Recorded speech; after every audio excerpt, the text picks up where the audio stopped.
안녕하세요. 5월 4일 수요일 가정에서 함께하는 새벽 예배에 나오신 여러분들을 예수님의 좋으신 이름으로 축복합니다. 이 시간에 먼저 찬송가 94장 주 예수보다도 더 귀한 것은 없네. 너무 귀한 찬양이죠. 주님 앞에 찬양하시면서 나가시겠습니다.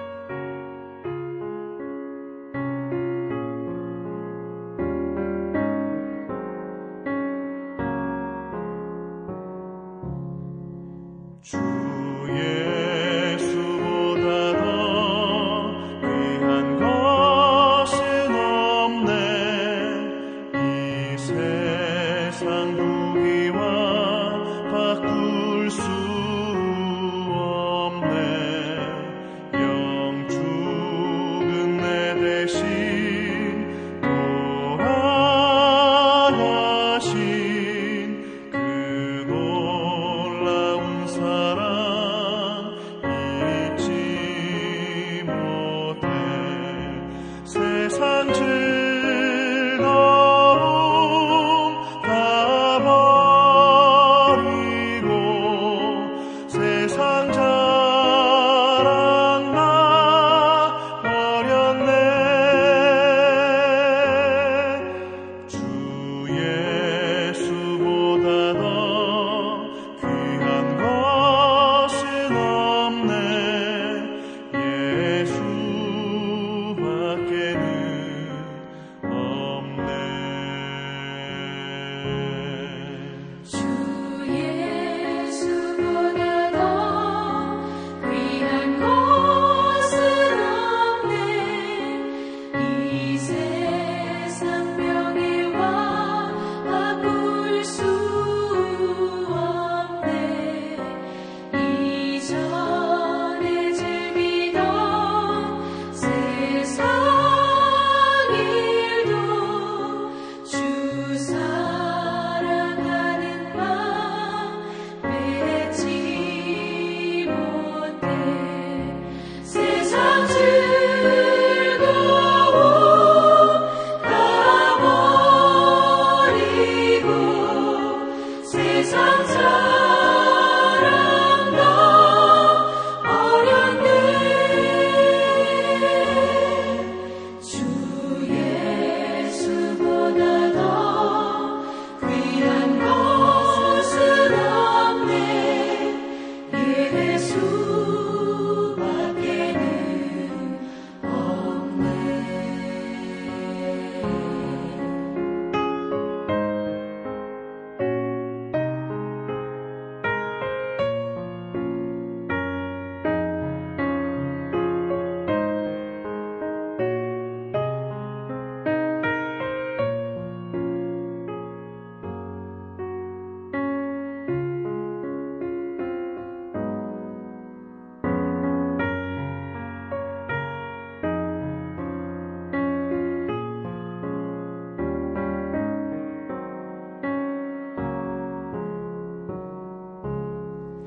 주 예수보다 더 귀한 것은 없네.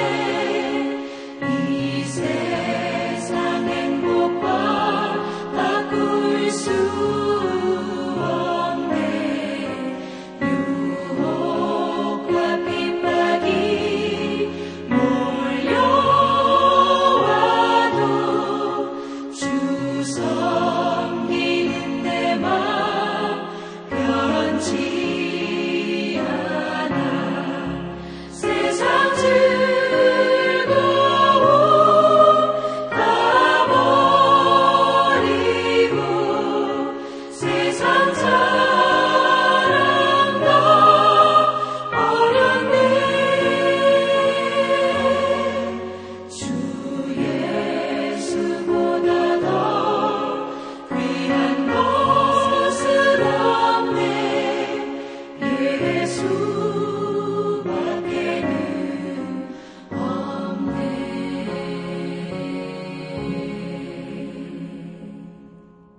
기도하시겠습니다. 사랑하는 하나님 감사합니다. 하나님께서 오늘도 저희의 아버지가 되어주시고 우리는 당신의 사랑하는 딸이 되고 아들이 되고 그래서 주님의 가족으로 오늘 하루를 이렇게 살 수 있도록 은혜 내려주셔서 감사합니다. 하나님, 오늘도 저희들이 주님과 함께 동행하기를 소원하오니 하나님 저희들에게 말씀하여 주시옵소서.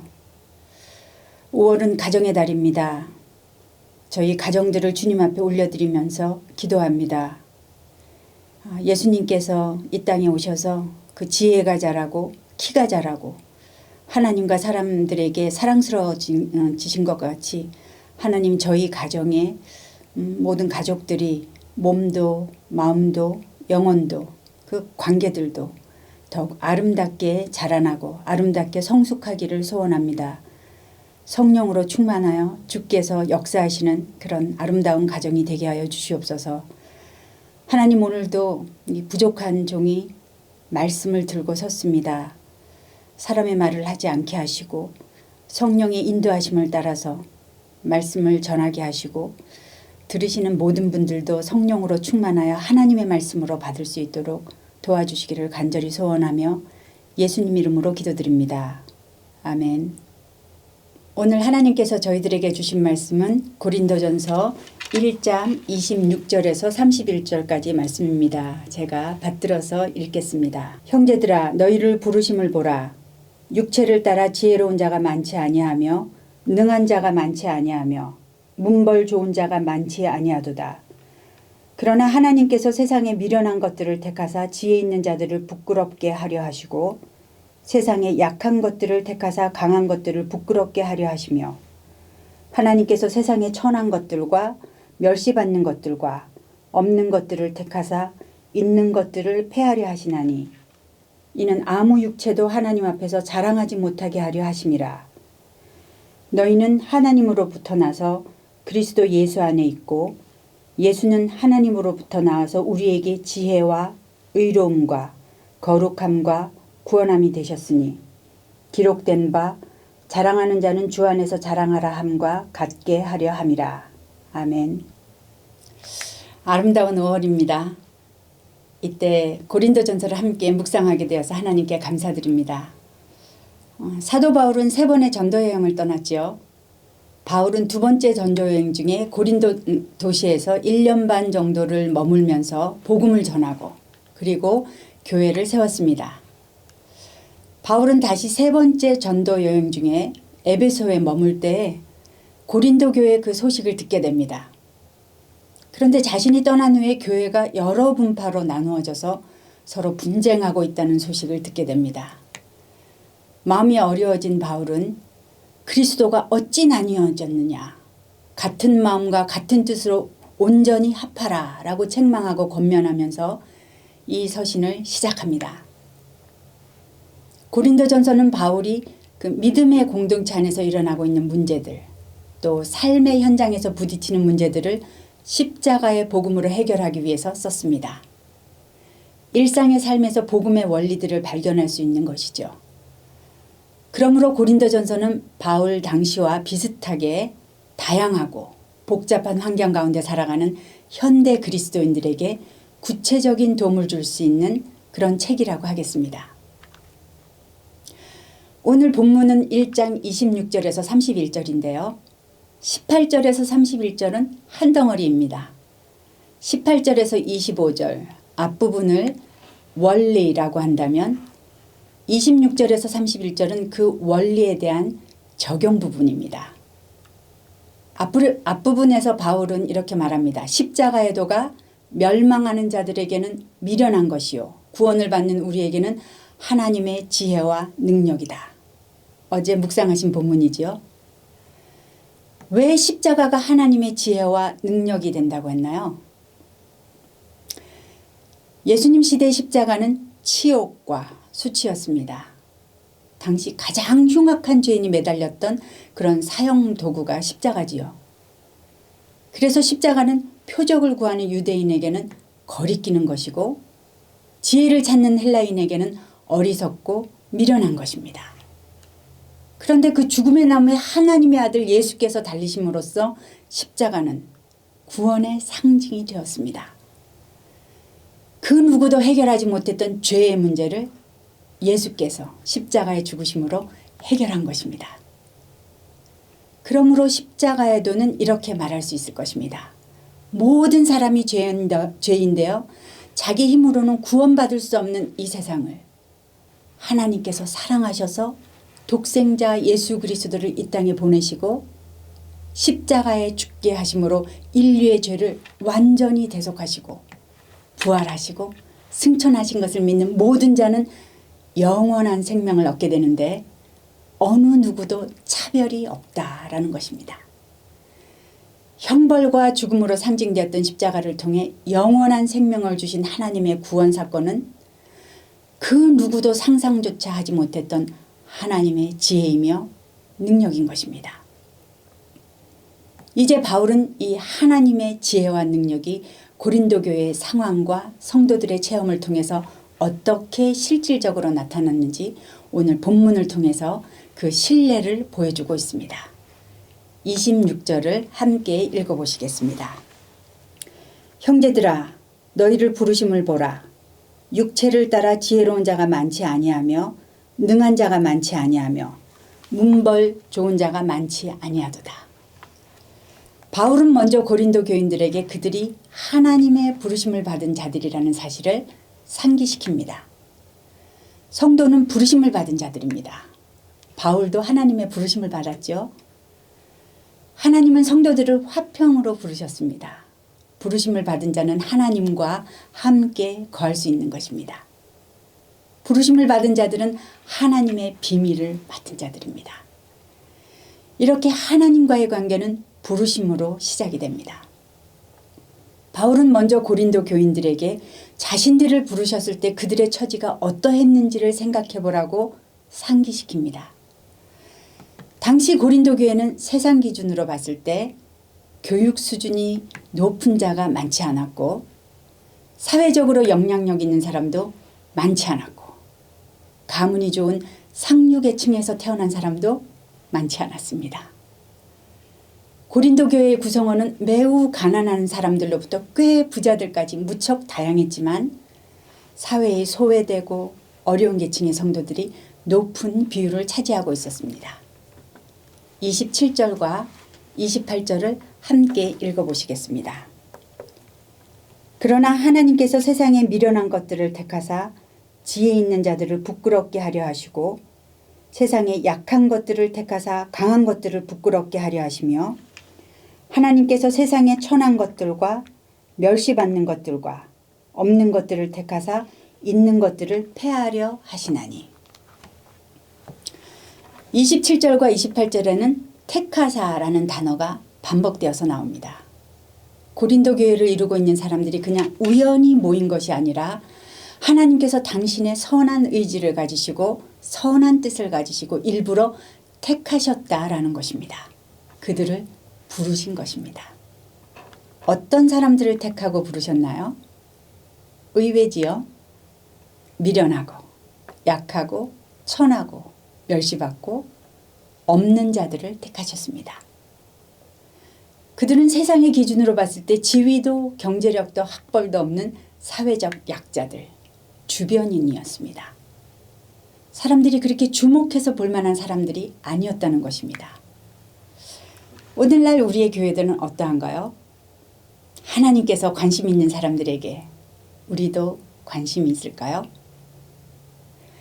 여기에 교회를 향한 하나님의 비밀이 있습니다. 하나님께서는 이렇게 미련하고 약하고 천하고 아무것도 아닌 자들을 통해서 세상에 지혜 있는 자들과 강한 자들을 부끄럽게 하신다는 것입니다. 멸시받는 자들과 없는 자들을 통하여 있는 자들을 폐하시는 것. 이것이 바로 하나님의 능력이며 지혜입니다. 하나님의 생각은 우리의 생각과 다르십니다. 그러나 만약 하나님께서 교회를 세우실 때 보통의 우리들이 그렇게 일을 도모하듯 똑똑한 사람들, 재력이 있는 사람들, 사회적 지위가 있는 사람들을 더 중요하게 생각하며 그렇게 교회 구성원들을 채우셨다면 어땠을까요? 한 가지 분명한 것은 만약 그랬더라면 아마도 저는 이 자리에 없었을 것입니다. 저는 하나님의 말씀을 맡기에는 하나님의 말씀을 전하기에는 턱없이 부족하고 자격이 없는 사람입니다. 지혜롭지도 못하고 능하지도 않고 늦은 나이에 부름받은 여성 목회자입니다. 지혜가 없는 저는 한편의 설교를 완성하기 위해서 성경과 책들을 읽고 또 읽고 썼다 지웠다 고민하고 기도합니다. 미련하고 어리석어서 하나님의 음성을 제대로 분별하지 못할까 봐 늘 두려워하고 잘못 전할까 봐 무서워서 벌벌 떨며 엎드립니다. 요즘은 또 녹화를 해야 하기 때문에 그 시간에 맞추기 위해서 허겁지겁합니다. 하나님의 말씀을 선포할 만큼 담대하지도 사실은 못하고 정의롭지도 못하고 말씀을 선포한 대로 잘 살아내지도 못합니다. 그러나 미련한 자를 택하사 지혜 있는 자를 부끄럽게 하려 하시고 약한 것들을 택하사 강한 것들을 부끄럽게 하시는 하나님의 은혜로 저는 이렇게 부족하지만 감히 오늘도 하나님의 말씀을 전하고 있습니다. 하나님께서 이렇게 약하고 부족한 자를 택하시는 이유는 무엇일까요? 그것은 하나님 앞에서 자랑하지 못하게 하려는 것입니다. 내 안에 자랑할 만한 아무 근거가 없는데 어떻게 자랑할 수가 있겠습니까? 내가 한 것이 없고 내가 가진 것이 없는데 무엇을 자랑할 수 있겠습니까? 성령 하나님의 도우심이 없으면 주님의 부르심이 없었다면 지금 이 자리에 절대 설 수 없는데 무슨 자랑을 할 수 있겠습니까?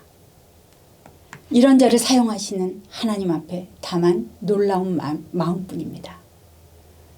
그래서 저는 저의 연약함과 부족함을 감사합니다. 내가 약할 때 하나님의 강하심이 드러남을 감사드립니다. 만약 내가 가진 것이 많았다면 하나님 없이도 잘할 수 있었다면 저는 하나님을 의지하지 않았을 것입니다. 왜냐하면 저는 교만한 사람이기 때문에 나로 이미 배부르기 때문입니다. 이는 아무 육체도 하나님 앞에서 자랑하지 못하게 하려 하심이라. 이것은 하나님께서 부족한 우리를 사용하시는 은혜의 근거이고 그분께서만 영광 받으실 수 있는 이유가 되는 것입니다. 이제 바울은 말합니다. 부르심을 받은 너희가 어떤 존재인지 아느냐. 30절을 읽어보시겠습니다. 너희는 하나님으로부터 나서 그리스도 예수 안에 있고 예수는 하나님으로부터 나와서 우리에게 지혜와 의로움과 거룩함과 구원함이 되셨으니 너희는 하나님으로부터 나서 바울은 고린도 교인에게 말하고 있습니다. 성도의 기원이 무엇입니까? 하나님이시라는 것입니다.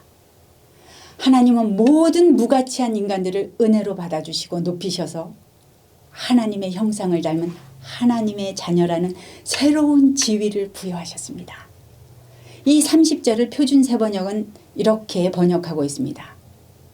그러나 여러분은 하나님의 자녀로서 그리스도 예수 안에 있습니다. 그는 우리에게 하나님으로부터 오는 지혜가 되시며 의와 거룩함과 구원이 되셨습니다. 예수님은 십자가에서 하나님의 약속의 성취를 드러내는 하나님으로부터 오신 지혜이십니다. 예수님은 부르신 자들에게 의와 거룩함과 구원이 되셨습니다. 그러므로 하나님으로부터 난 자들은 예수 그리스도 안에 거하는 것입니다. 여기서 의란 도덕적 의가 아니고요. 하나님과의 관계가 회복된 것을 말합니다. 거룩함이란 거룩한 하나님께 속한 자다. 또 구원이란 예수 그리스도로 말미암아 죄로부터 벗어난 것을 말합니다. 그러므로 구속된 자들은 그들을 값주고 사신 주님께 속하여 그리스도 예수 안에 거하는 자들인 것입니다. 이것이 우리의 정체성입니다. 31절을 읽어보시겠습니다. 기록된 바 자랑하는 자는 주 안에서 자랑하라 함과 같게 하려 함이라. 사도 바울은 고린도 성도들에게 자랑하지 말라. 이때까지 이렇게 얘기했는데 지금은 주 안에서 자랑하라 말하고 있습니다. 무슨 뜻일까요?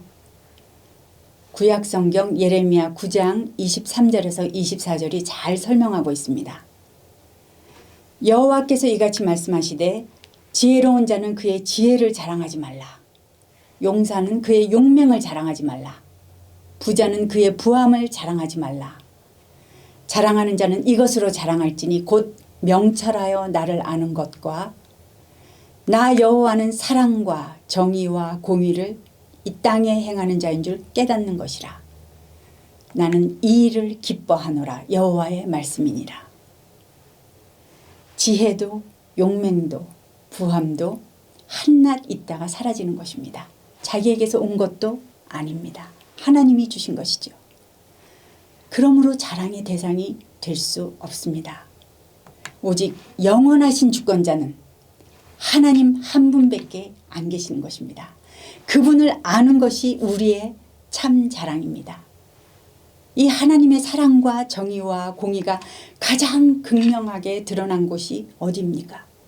바로 십자가입니다. 하나님이신 예수 그리스도께서 사람으로 오셔서 죄와 사망을 이기신 십자가, 그 참혹한 십자가를 통해 하나님은 그분의 사랑과 그분의 공의를 보여주셨습니다. 그러므로 그리스도인이 영원히 자랑해야 할 것은 바로 하나님의 지혜이신 예수 그리스도와 그 십자가밖에 없는 줄 믿습니다. 바울은 자기 자랑과 자기 홍보의 그 문화가 당연하게 받아들여졌던 그 고린도 교회에서 오직 우리가 자랑할 것은 십자가에 못 박히신 예수 그리스도뿐이 없다라고 말합니다. 여러분의 자랑은 무엇입니까? 혹시 여전히 나의 능력, 지위, 학벌, 열심 등이 나의 자랑이신가요? 십자가 앞에 자신의 모든 것을 배설물로 여기고 오직 그리스도 예수와 십자가만 자랑했던 사도 바울과 같이 십자가만 사랑하고 십자가만 자랑하시기 바랍니다. 그렇게 오늘 하루도 온전히 주님의 능력과 지혜를 드러내시는 저와 여러분 되시기를 축복합니다. 기도하시겠습니다.